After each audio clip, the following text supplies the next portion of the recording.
What happens when you have more than two buyers or sellers, but there's only space for two buyers and sellers on a C.A.R form?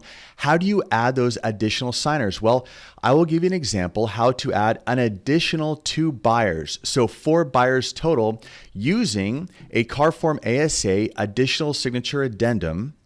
And let's say in this example, we have buyers, 4 buyers, and we need to do a buyer representation agreement. Well, you'll notice on not just the buyer representation agreement, but any form, the listing agreement, the purchase agreement, I'm scrolling down to where the parties sign.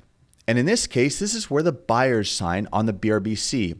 Same idea on a purchase agreement where the buyer and seller sign, or a listing agreement, there's going to be a line that says additional signature addendum attached C.A.R form ASA. And you're going to check that box to incorporate this additional signature addendum that allows you to add on additional signers. Because again, we have buyer 1 and 2 that are on the BRBC, but what about buyer 3 and 4? Well, we're adding them here. Now, again, this form can be used for a purchase agreement or a listing agreement. I'm going to do an example for the BRBC because it's a little different, and I'll show you why. You're going to put in the date that you have drafted the form, the date of the form we're talking about. So if it's the BRBC, the date that we put it together, or if it's the purchase agreement, date in the top left corner. Now, this is the little curveball that I was referring to, property known as, well, there is no property. We just started looking. That's what the BRBC is all about, the buyer representation agreement. So we're going to put in a placeholder like TBD. To be determined is better. I probably should have written the whole thing out. You get the idea. We need placeholder here. So we write to be determined. Then we write, who are the parties on this document that we're talking about? Well, a BRBC is between a buyer and a broker, right?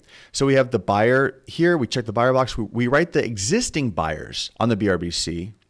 And then we write the brokerage. We check the broker box. Now, of course, if this was a listing agreement, you'd have the sellers and then the broker. If it's a purchase agreement, you'd have the buyers and the sellers. Who are the parties on the form that we're adding on to? All right, so now that we've added that, we actually indicate which form we're talking about.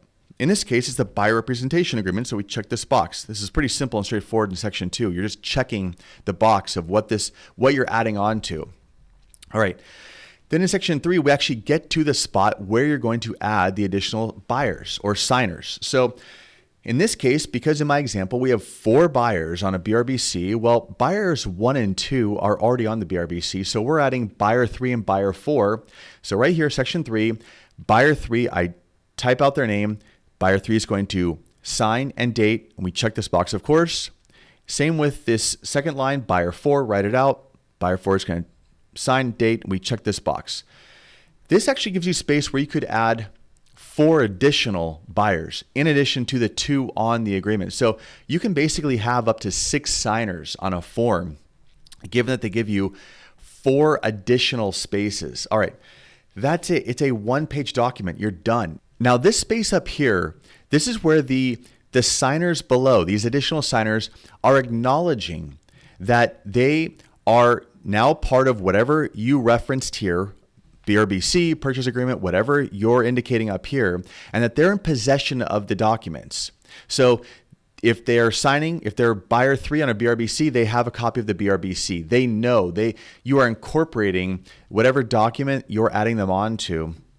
Just like in the original document in the BRBC, you incorporate those additional signers by checking this box.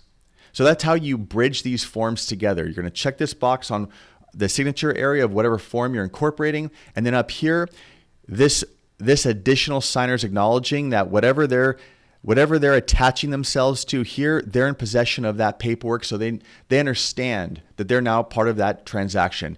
If you have any questions, leave a comment. I hope you found this helpful. Thank you for watching.